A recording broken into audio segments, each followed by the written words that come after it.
Hello and welcome to the Brothers Random Show. My name is Travis, And I'm Michael. and we are two ordinary brothers discussing extraordinary ideas and some random shit. So the topics on this show range from theology, masculinity, stories, movies, philosophy, books, pop culture, and many other subjects. We often talk about the people we admire and the wisdom that they share, people such as Dr. Jordan B. Peterson, who we believe is the sage of our time. Come here for the polygamy, stick around for the philosophy. Michael, why are we here? Today we're going to talk about the cult of the Manosphere. Now, first, let's define some terms, right? Cult is handled loosely here because the Manosphere isn't really a straight up organization. It's just kind of online, and there's a lot of guys and they talk to each other, and it's got a lot of moving parts. Then we go into Manosphere, that being a lot of moving parts. You've got the red pill movement, right? The black pill movement, the MGTOW, and we'll kind of men going their own way. Going their that's own an way, acronym, right? You know, and that the idea be, I mean, we can get into red pill is just would be things like how society doesn't appreciate men enough, that men have no innate value. They are only valued to the extent that they are able to produce. So that, and then the black pill would just be like, you can never get ahead. It's all shit for men. You can never get ahead. The system's rigged against you, and there's nothing you can do to change it. That kind of thing. And then MGTOW is men going their own way. The idea is behind that is just to men would separate themselves from women and not chase women anymore, not want to associate with them anymore. And I'm being broad here. There's different levels of MGTOW as well, right? Some of these guys will just never marry. They'll turn and burn being and have sex with them, but they won't ever commit to any of them, right? Yeah, they're also considered incels. There's incels too. Yep, so exactly. Incels are involved involuntary celibates. So these are guys that would never be able to get laid and can't get laid. And they're embittered. All these are embittered movements. They're all embittered. They're angry. They don't like what is it? They don't like the way the world has gone. And we are here to talk about why where they go wrong. So this is where they're going wrong. Now, that being said, first let's say where they're right. I feel like they do go right, and that is that, you know what, pick yourself up by your bootstraps, work out, get in shape, improve your life, go out, make money. Basically the Stoic philosophies. So if we were to get rid of all the Manosphere stuff, you could define it mostly by just being like having a Stoic philosophy of do better. Now that part I would agree with. Yes, but a lot of the Manosphere is very complaining. Just, so like bitching Stoicism about. In Stoicism is the opposite. Is about not complaining, about bearing your burdens in silence and in a dignity, right? Yes. In silent dignity, right? Yes. Yeah. That's like the opposite of the Manosphere, where they get online and they all complain to each other about, my woman left me for Chad or something, those kinds of things, right? So and a lot of it is, it's just men being angry that they were rejected, right?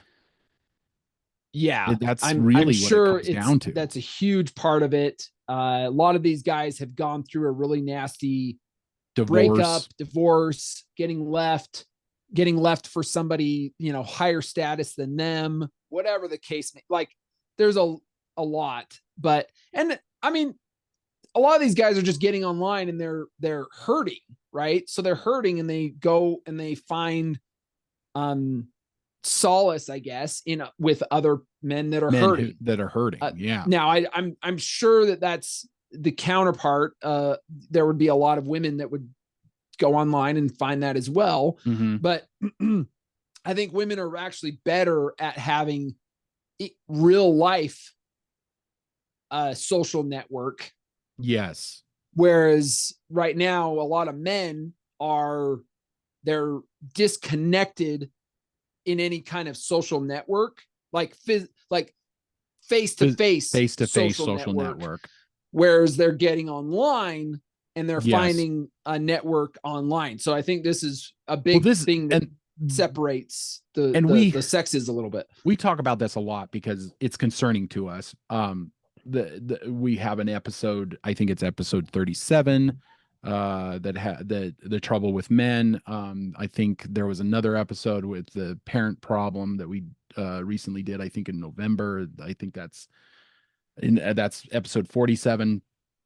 So we are constantly kind of mulling this over, these ideas. And so if you guys are interested, if the audience is interested, you can go back into those episodes and look at what we're trying to do here. But you and I think that most of this is damaging. Like a good number of this is damaging. I mean, there's the gurus, right? There's the Andrew Tates, there's the Rollo Tomasi, there's the Rich Cooper. These are all guys that have kind of bought into the red pill, to the MGTOW. It's basically all encompassing, called the Manosphere. Mm-hmm. And these guys are basically pushing the no family, no attachments, be rich and be clean up house, like have lots of sex with lots of different women. It's not good. Damaging. It's damaging.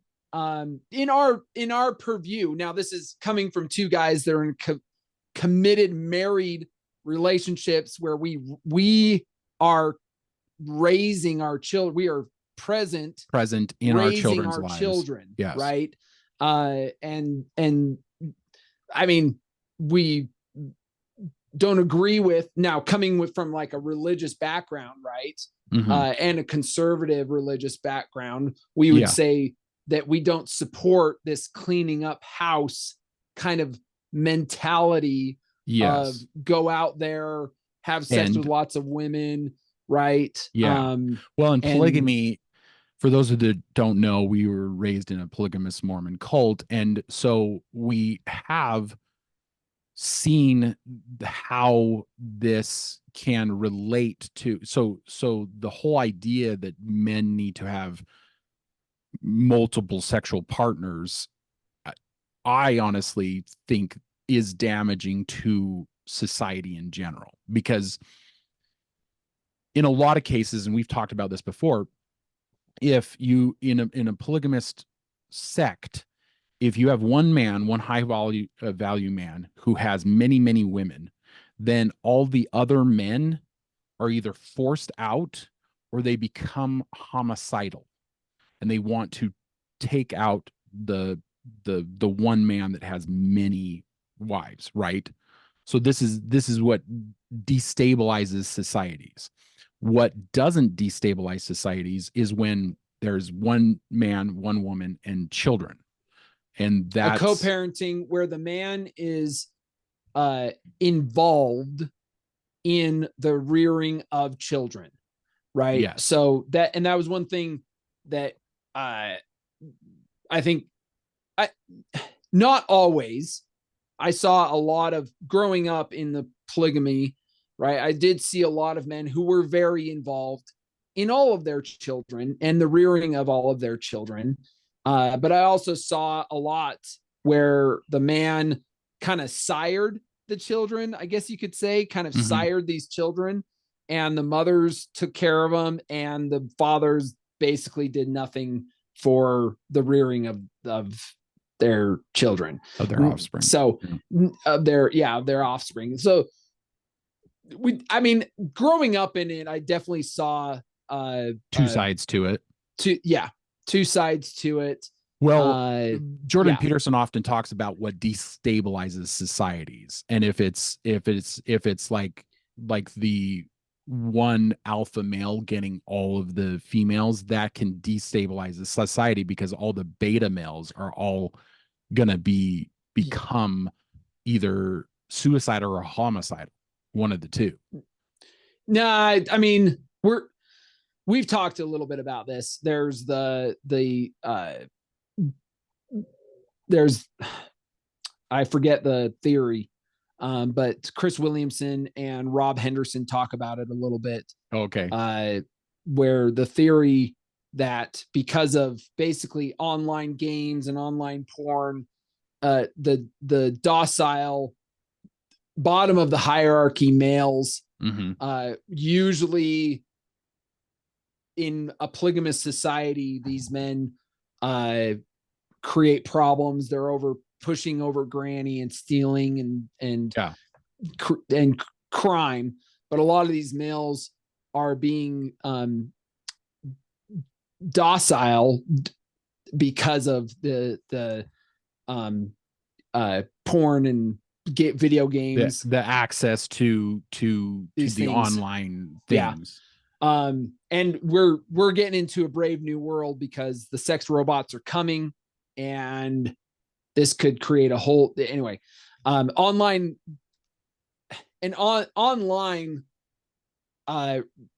relationships have created more of a problem this way, and this is a different subject, where basically 20% of the men get access to 80% of the women, and yes, it's almost a quasi polygamy that's going happening on in society, that's happening in the online world.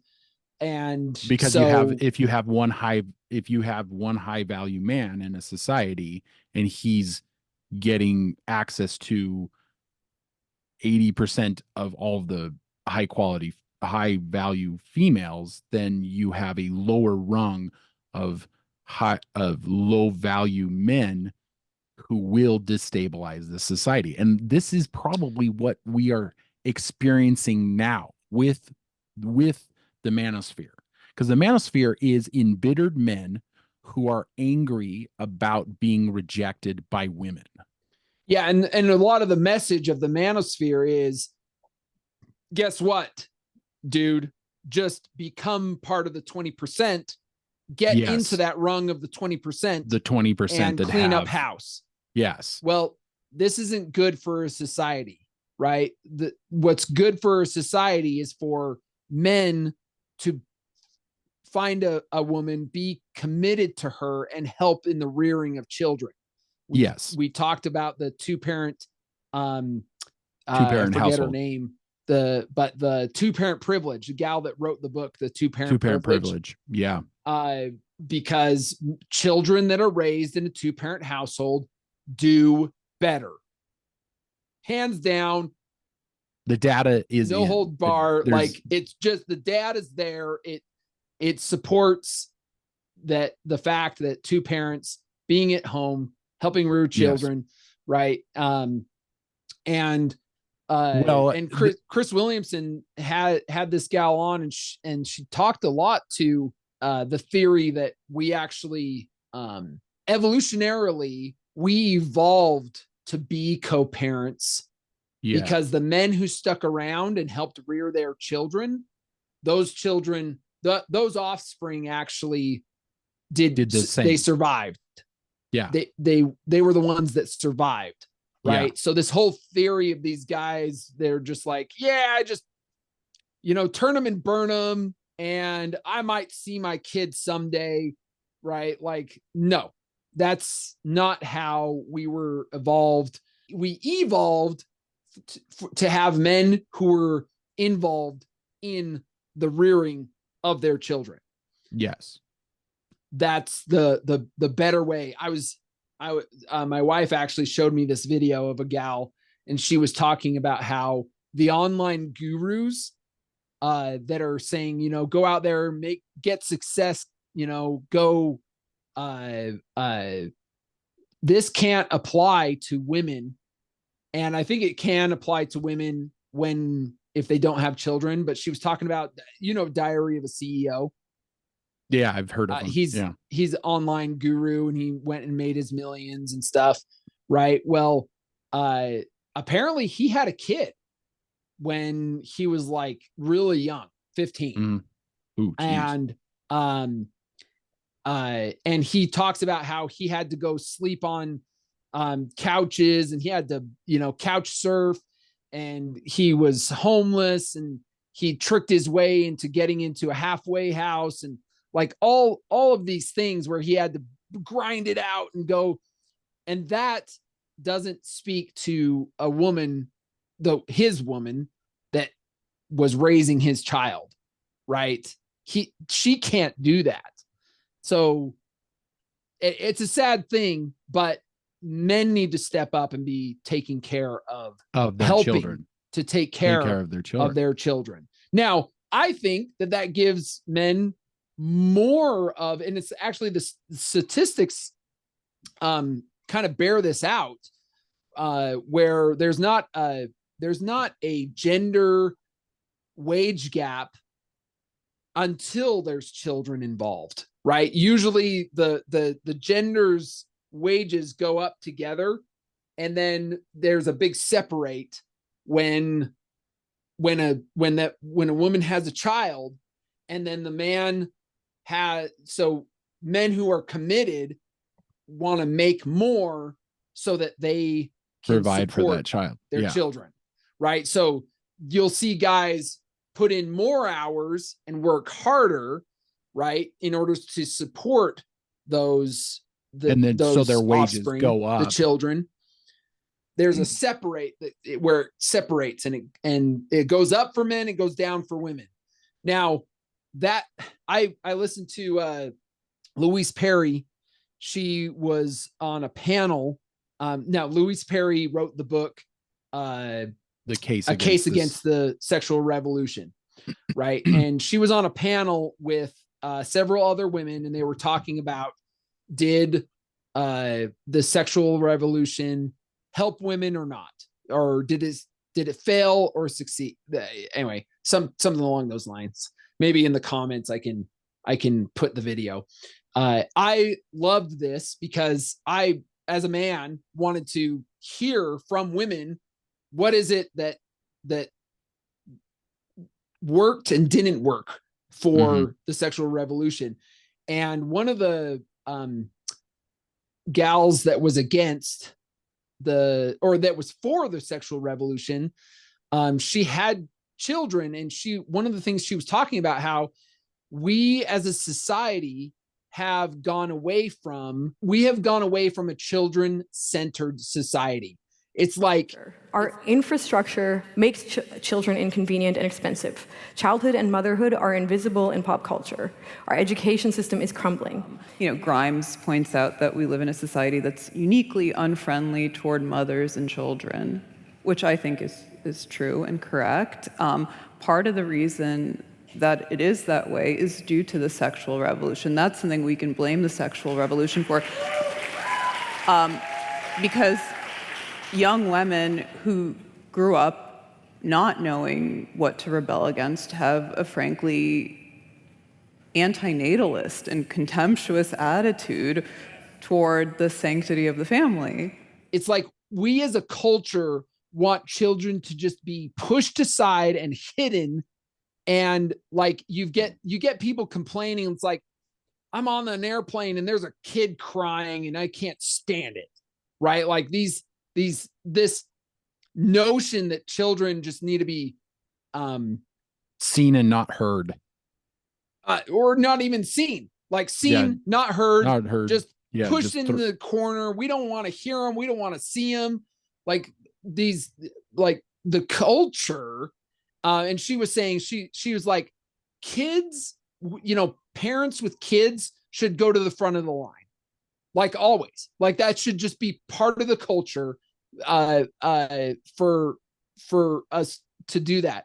And I I was like, yes, the culture needs to change. It needs to be more accommodating for children. Now, I live here in Utah, right? We're in the West, right? I live here in Utah, and I remember, I think I've told this story before, but I took my kids, we had 3 at the time, and I took my kids to a restaurant, and it was hell. The kids were like throwing stuff, and it was horrible.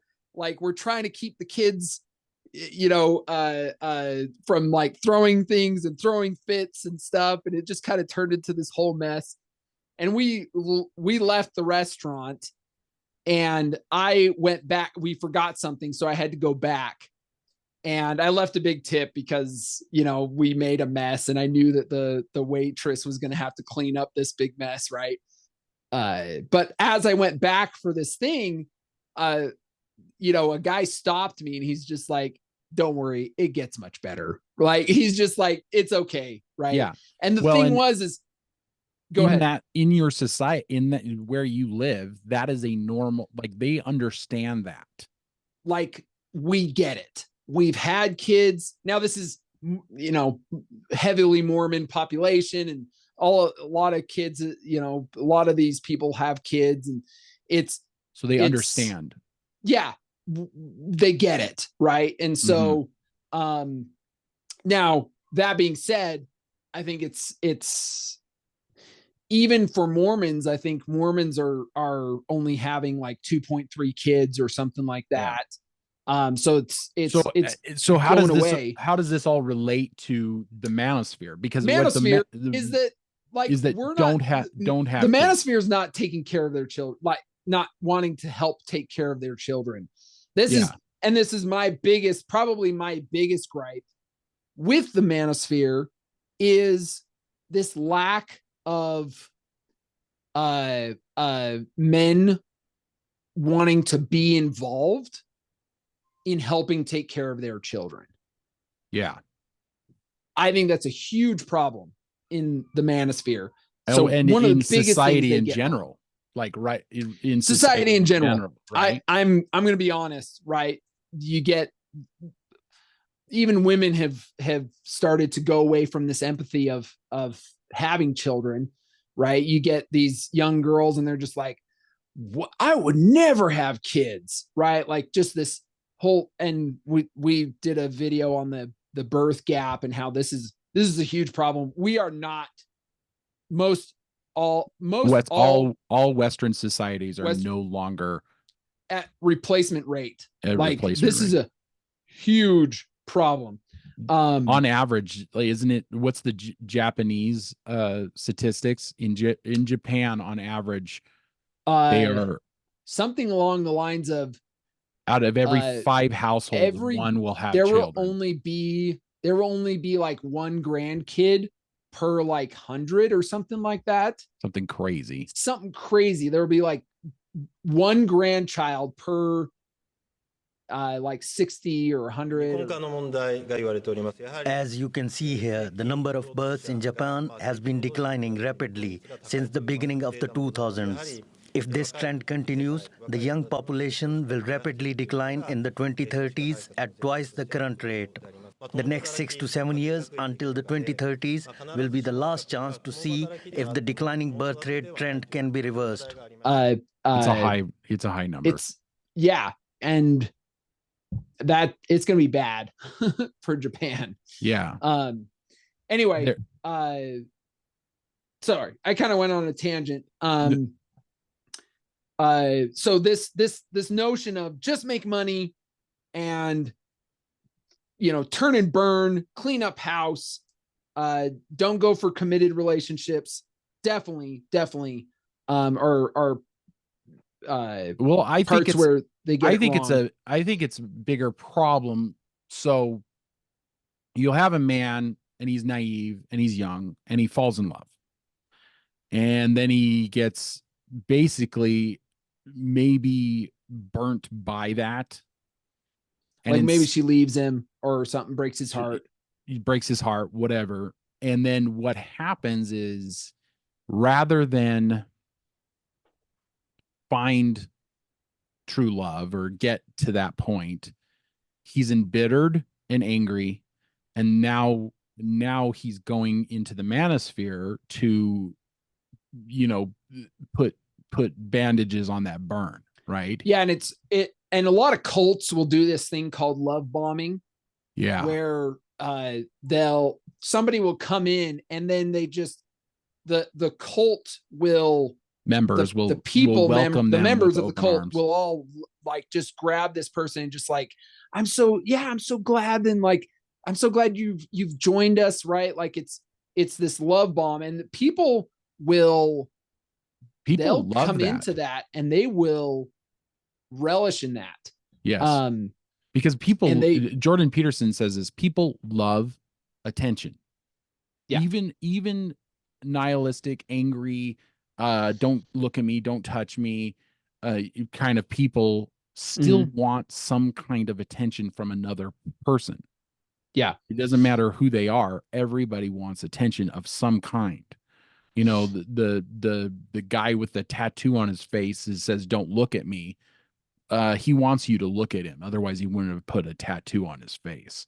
So the whole idea is that people want attention. And so when they get that in a cult, or when they get that into a in the manosphere, they get their heart broken, and then they go online and they'll find they'll find other guys that or have a similar experience. They kind of will love bomb them, right? They'll just be like, "Yeah, dude, man, my girl, she left me too for a Chad." And like blah, blah, blah. And then they kind of feed off of each other, and it's like feeding off this negativity.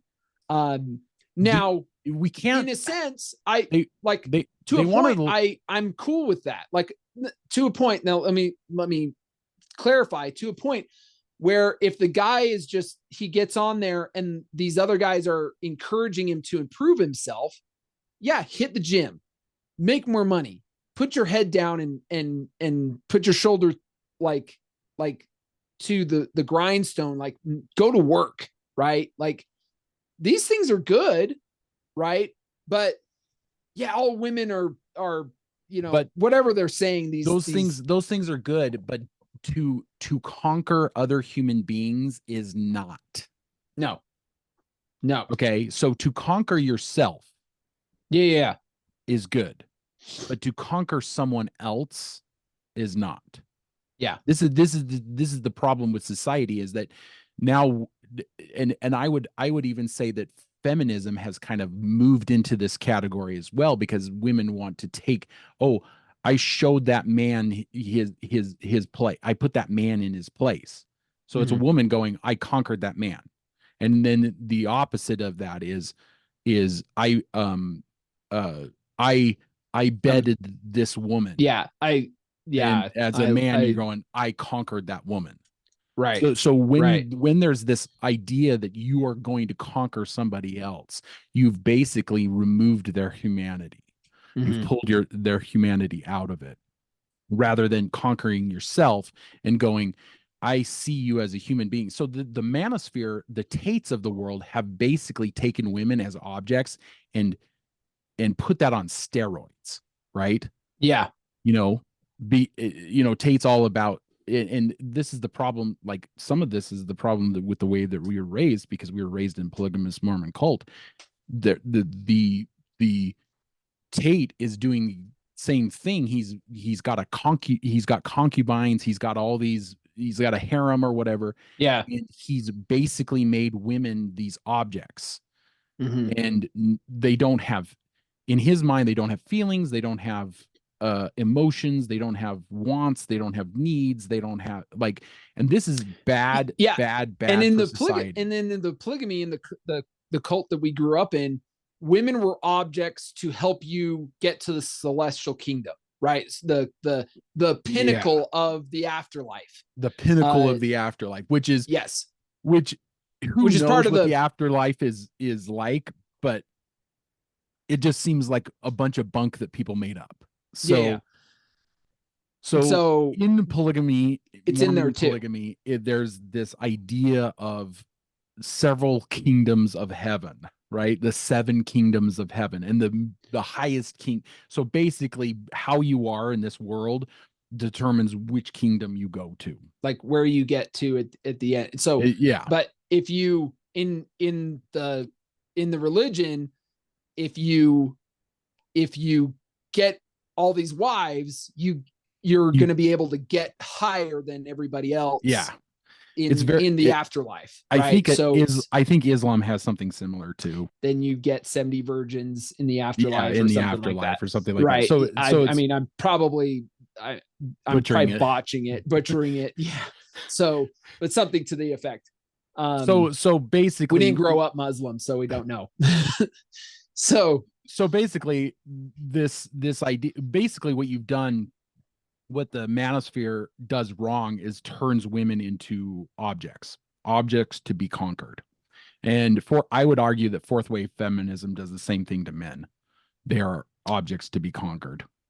It takes away humanity, right? Right. It what it does is it's pulled away the idea that this is a human being and they have, they're fallible, they have wants and dreams and hopes and all these this idea that the manosphere nuances puts this idea that the manosphere puts across of like wanting women that don't have opinions, that don't have an education, like this idea that that they want a woman that doesn't, we're married in committed relationships, we want our wives to like help us understand and like push us and ask questions and not just, oh yes dear, like, well, who wants that? Who would want that? A partner in life who's so Jordan Peterson talks a lot about this, about the challenge of each other. Yeah. You don't want so many arguments that all it is arguments, right? Mm-hmm. So you should be able to agree on some things. On other things, you're going to be challenged, and you should be challenged, and it is good, and it is good for you both, because he says this a lot of the time. What are you? You're an idiot, all right? And you have somebody to bounce ideas off of, and by communicating together, you fumble forward in a relationship that is meaningful and rewarding. Mm-hmm. So, and he talks about this a lot, because you don't want somebody to just agree with you all the time, because then that's, what is it? Chaos and order. So over order is tyranny, and complete chaos is anarchy. Mm-hmm. There has to be a balance between the two. In a relationship, in society, in everything, right? In a relationship, you don't want somebody to disagree with you all of the time, but you don't want somebody who agrees with you all of the time. There's a balance there, and we have to kind of find that balance. And what Manosphere wants is an object that I can fuck on a regular basis. Yeah, that I'm just gonna have sex with, that has no opinions and doesn't like whatever talk back at you, or I don't. It's kind of bizarre, like where they go with that, just because I don't get it. I want an educated woman that will have discussions with me and like debate. And you're going to watch a movie together, and you're going to go, oh, this is interesting. And she'll bring a different perspective, because exactly. Because women think differently than men. Yeah. Like, we just do. We just think way different. And to always have the same, was it Nietzsche that said that if we were provided everything in life and we only busied ourselves with eating cake and continuation of the species, so basically sex. Yeah. We would break it all apart, because it would be so dull and boring. We'd break it all apart just so that we could have something different. Do you think in our society right now we are kind of in where we're breaking up it's a little bit where we're at? Like, all of our needs are all like there, and we don't have to worry about being eaten by the saber-toothed tiger. going and killing a mammoth so that we can eat. Otherwise we'll starve to death. Like we've got it kind of cushiony. It's like Jocko Willink said, if my daughter's internet fails and that's the worst thing that happens to her today, then I have done a good job as a provider. Yeah. Right. It's just, if the worst thing that happens to you is that your internet connection turns off. It's a good day. We could all take a step back from everything and just put it all in perspective, right? Mm-hmm. Like I often say to my kids, first world problems. Yeah, because they'll be complaining to me about something. I'll be like, sweetheart, first world problem. I'm just like, we kind of hammered home that basically, if we wanted to boil it down to a nutshell, the thing that the manosphere gets wrong is family. They don't want to family first kind of thing. And that's, I think the better philosophy is the virtuous monster. Yeah. Monstrum virtusum. The better philosophy is, I am a monster that has it under control. I do not take it out on my family, but I'm also a monster because if you come at my family, I will destroy you. That is a better philosophy. You don't want to be weak, and you don't want to be so strong that you're tyrannical. There is a fine line between those two. And good men, I would argue, are always balancing that, are always holding on to that. This is a discussion that I recently had with my wife where she's like, well, I also I can go have a screaming match at our asshole neighbor because he is an asshole, and then comfort my kids and say, he's not going to do anything. He's just a jerk. He's just yelling at the sky and he's drunk again or whatever it is. Mm-hmm. So women can do this as well. It's a philosophy of, you've got to be strong, and then you've also got to be nurturing. Yeah, that's a good one. Yeah, I heard a guy say it. Now this is a guy from the Manosphere, but I heard a guy say it. You, as a man should be able to cut a throat and hold a baby in the same day. And I was like, interesting. Now, I mean, obviously, would never want to be in a place where you'd have to cut a throat. To do that. Yeah. Right. You would never want to be in a place where you'd have to cut a throat. Yeah. But if you want to be capable of it. Yeah. You'd want to be. And that's just like the father ethos, like the true father ethos. It's like this. Mm-hmm. It's like this guy I knew that I used to work with who had a kid from another relationship who he didn't see, sent a card to every once in a while, gave up his parental rights, that kind of thing. He was talking about Father's Day, and I challenged him on his thoughts on it. He's like, "Oh yeah, I'm a father." I was like, "No, dude, I'm involved in my children's lives. You are not." And it must have struck a chord with him because many years later we hooked up and talked, and he was like, "Oh, I've gotten some custody back of my kid, and I'm like trying to get this relationship going." And it was very interesting because it must have hit something with him when I said, "No, I'm actually involved in my kid's life. I talk to them every night. I call them." And this was when I was working out of town, but I call them, I talk with them, I help them with their homework whenever I can.